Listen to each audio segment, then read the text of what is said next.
Hello everyone, MFPallytime here. Welcome back to another, we're going to call this a special episode of Rogue Legacy. Just a quick summary, I'm level 199 now. I have the full set of the Slayer armor set, and I have the Royal Sword, which deals a ton of damage. The highest damage weapon I've been able to find. I did play the game a little bit by myself, obviously. I also maxed out my critical hit chance and my critical hit damage, and we are playing an assassin who hits very, very, very, very, very hard. But that's not what this video is about. It's about 4 in the morning right now. I can't sleep. I've ruined my sleep schedule for the past 2 weeks. But don't worry, I'll get it back under control. Don't worry. I want to talk about being passionate about things. Passion is a word that I feel like it's thrown around a lot. Like when you like something or you know, you think something's neat, you might say you're passionate about it. Well, I kind of view that in a more severe meaning of the word. So, for instance, I'm a pretty big Harry Potter fan. I've seen all of the movies several times. I have all the books. I'm working on reading through them all still. I play too many video games to really sit down and have a lot of time to read. But I'm a big Harry Potter fan. Grew up on the damn thing. And I live, you know, in Florida. There's the Universal Studios that has the Harry Potter attractions, and I love that place. You know, you get to see a scaled down version of Hogwarts. You get to walk through Diagon Alley. You get to see Hogsmeade. I mean, this is stuff I've read about in the books, stuff I've seen in the movies, and it gets recreated in front of me, and I get to walk through it and experience it. I mean, that's a nerd's dream when it comes to something that they're passionate about. And I am a die-hard Hufflepuff. Hufflepuff or die. I was gonna say, watch me nail all of these motherfucking things. And Hufflepuffs, historically, are the least popular of the 4. Oh! Fuck. Oh!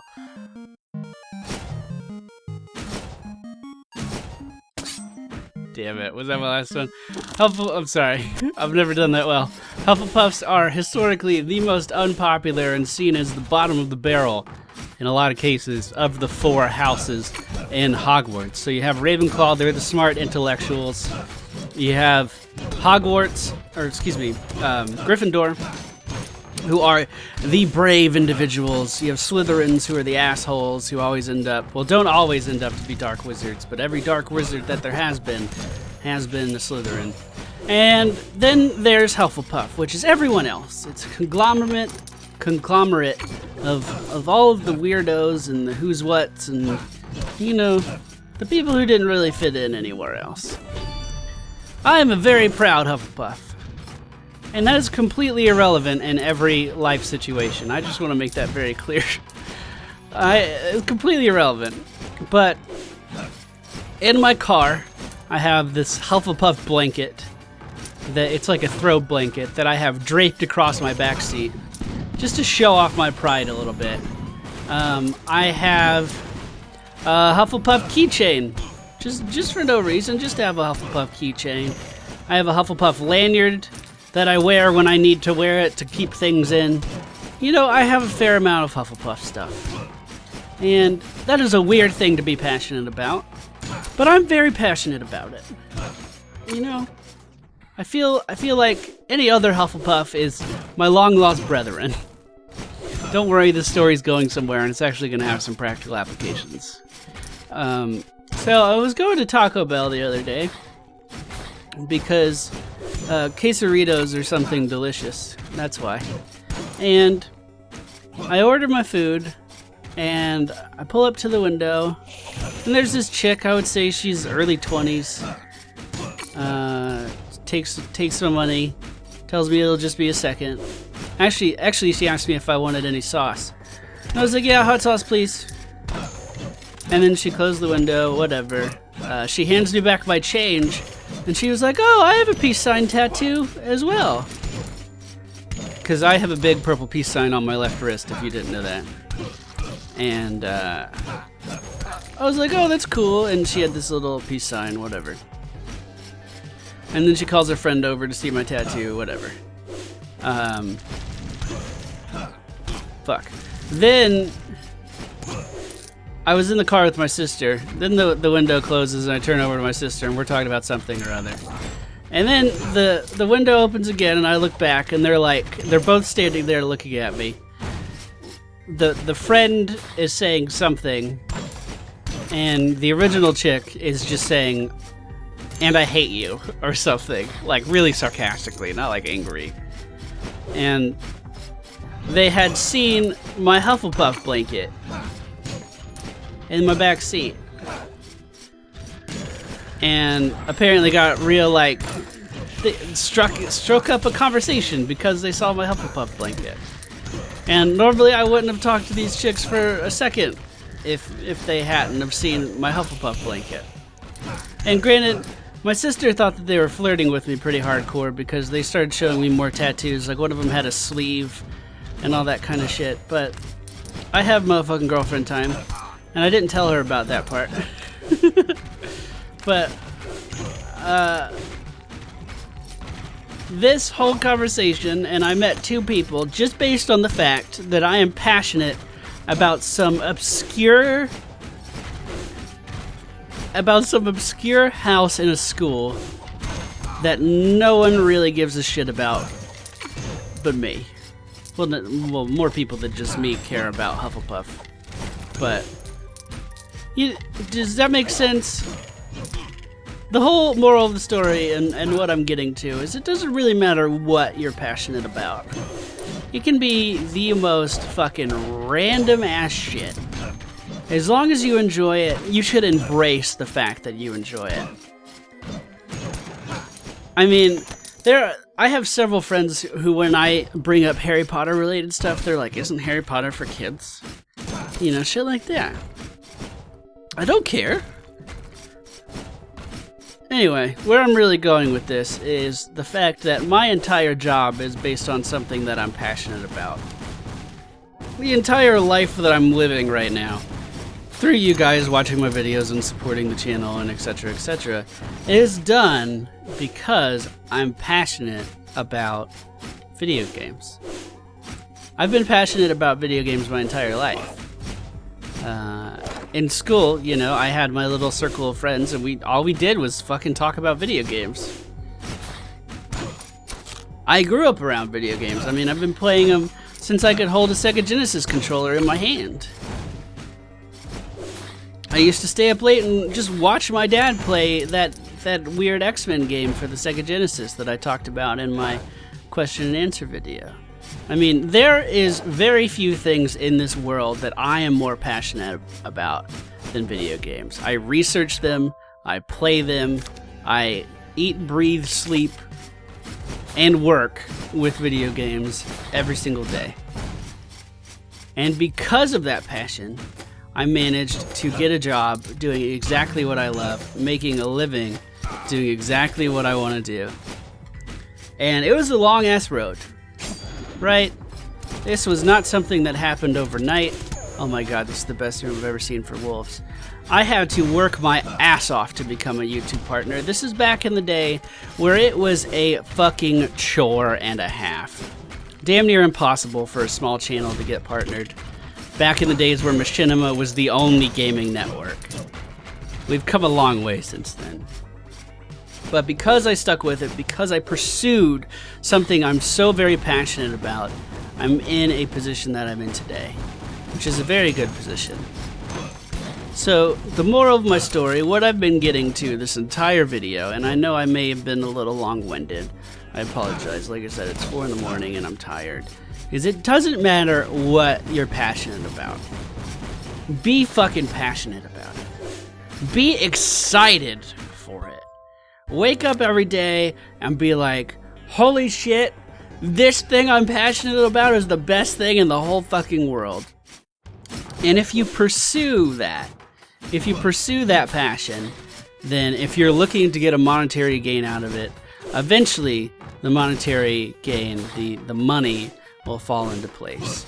I was told that by one of my friend's parents, who's a very, very, very rich and successful man who spends his time flying out to the Bahamas and places similar to that, repairing kidney dialysis machines. Now, I don't know which part of repairing kidney dialysis machines he would be excited about, or if he's excited about traveling to the Bahamas on a very regular occasion. I'm not sure which one, but the fact is that he makes more money than I would know what to do with, and it's all because he's doing something that he enjoys a lot. And I genuinely, he kind of just said that, you know, haphazardly, but I took that to heart. And granted, I was already making a little bit of money at the time on the whole YouTube thing, but at the time it was a little unclear on whether or not I should continue it, whether or not it was something that would be viable for my future, and I stuck with it. And I'm very, very glad I did. So if there's something that you are passionate about, you should pursue it.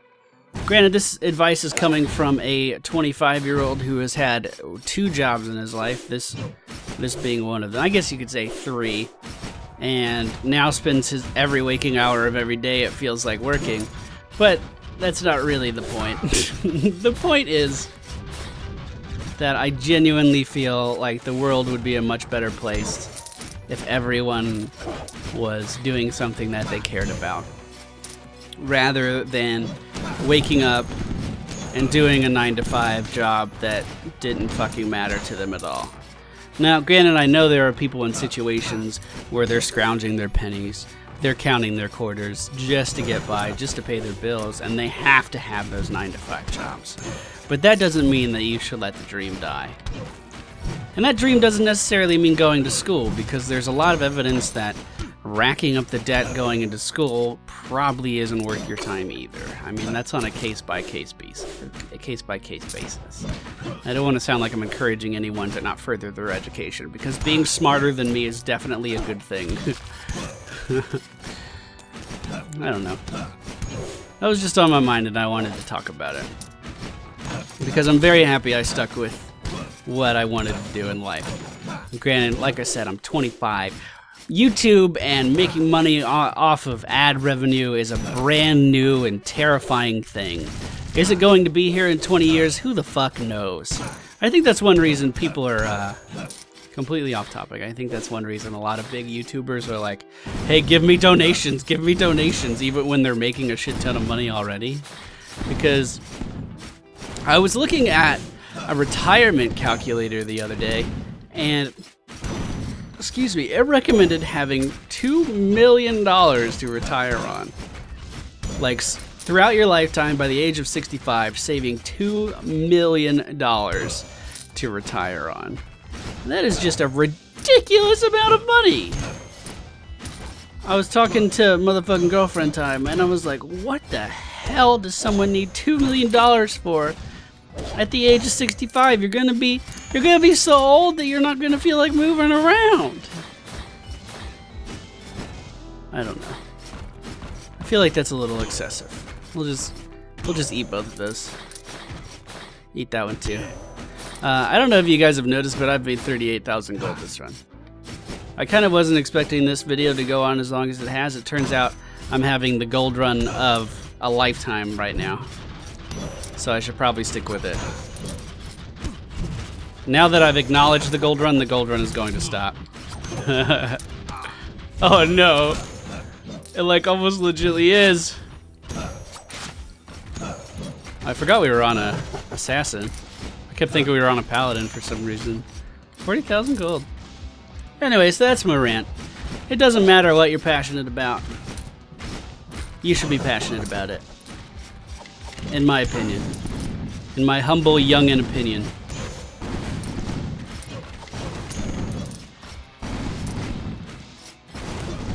So I'm gonna do my best not to die now. Now that I've started thinking about it, I've taken a lot of damage. But I would actually like to attempt the boss this run, because we could make a lot of money. You guys seem to like it when I at least drop my opinion on things every now and then. So I thought maybe this would be a good video to do while it was on my mind. So we're relatively close to full health. And we're just racking up health in here like crazy. There's a horse on the top row. It ran into the wall. Okay. Here we go. Oops, sorry. I don't think I'll be able to do this. I think I'm too tired. Why are you pausing? I didn't tell you to pause. Then again, one critical hit was that much of his health? Oh my goodness. Oh my goodness. That's so much damage. Oh my god. Holy crap.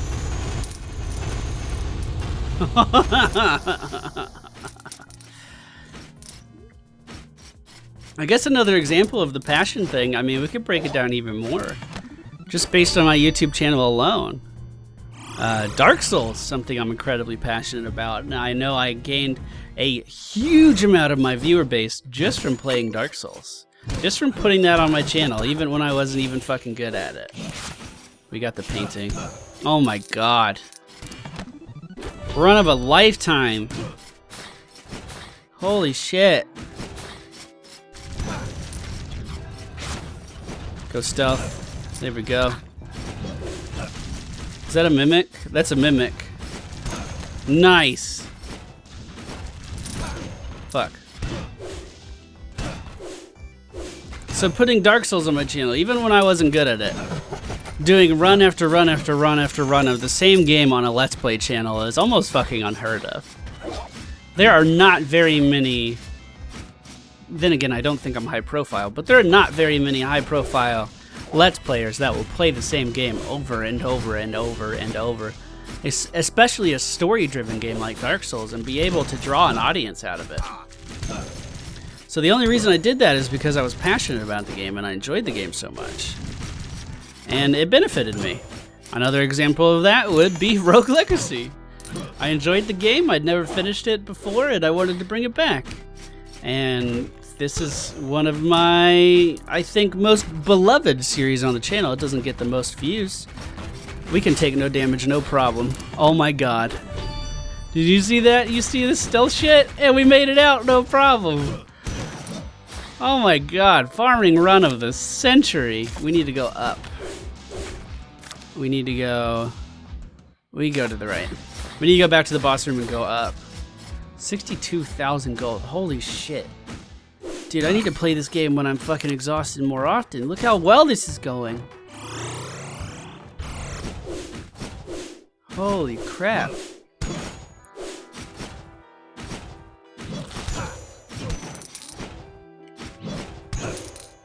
So completely off topic to everything I've been doing. I want to do more stuff with the Pally Bros. I know we did those Rift live streams a while ago, and not everyone liked Rift. Myself included. It was getting kind of old by the 2 weeks we were done streaming it. Mainly because we just did nothing but Rifts. But I don't think I'll have the time to live stream it on a regular basis, but I would like to get a little Pally Bro guild going in Archage.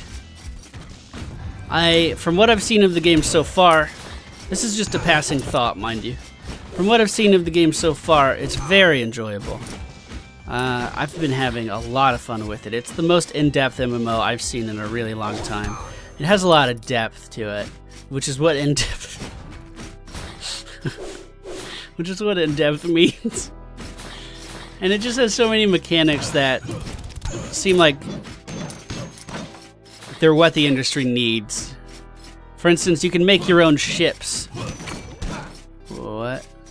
For instance, you can make your own ships, you can build your own houses, you can have your own farms, you can literally go into the world and cut down trees. You can hunt players of the opposite faction, you can kill players on your own faction if they piss you off. It has a jury system, it has a court system in general, I guess. it just has so many mechanics that I'm excited about in the MMO genre. And on top of that, it's going to be free to play. Now the problem is, its launch was the most horrendous thing in the entire world. I made a video about it. The queue times are fucking terrible, and I understand that they were experiencing some DDoS attacks apparently. So hopefully the issues will be resolved. But if the problem was only DDoS attacks, then I feel like the issue would have already been resolved. But that's neither here nor there. I would like to make a... I think I do anyway. I'm saying in a video, so do I just have to go through with it now? I think I want to make a Pallybro guild. Then again, if there's like some serious raiding later on, I would like to have a raid team in the guild as well. And I don't know how easy that would be to do in a casual guild. Anyway, that's something that I can iron out later. I just want to have more of the community feel going on again, because that's something I miss. Playing with everyone in Rift was a lot of fun. Oh. Oh. And he has fallen. Sir McGladdery III.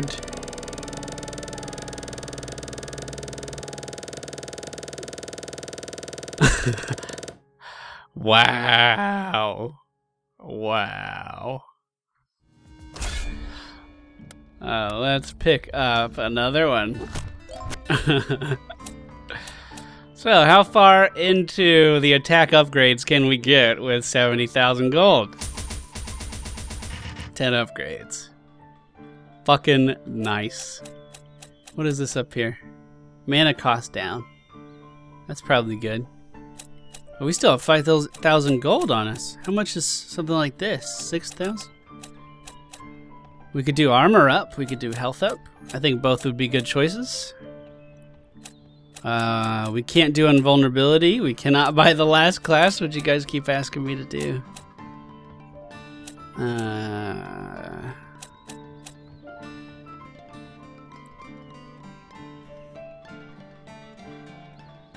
I would get that. I just don't feel it's necessary. We'll go with armor. We'll go with armor up. Get our defenses up there a little bit. Oh, 631 criticals! Oh, it's so high. So yeah, that was an amazing run. I hope you guys enjoyed today's video. I hope you enjoyed the sharing of my thoughts. I'll see what I can do about that Arcade Guild. If you're interested. And I'll see you all next time.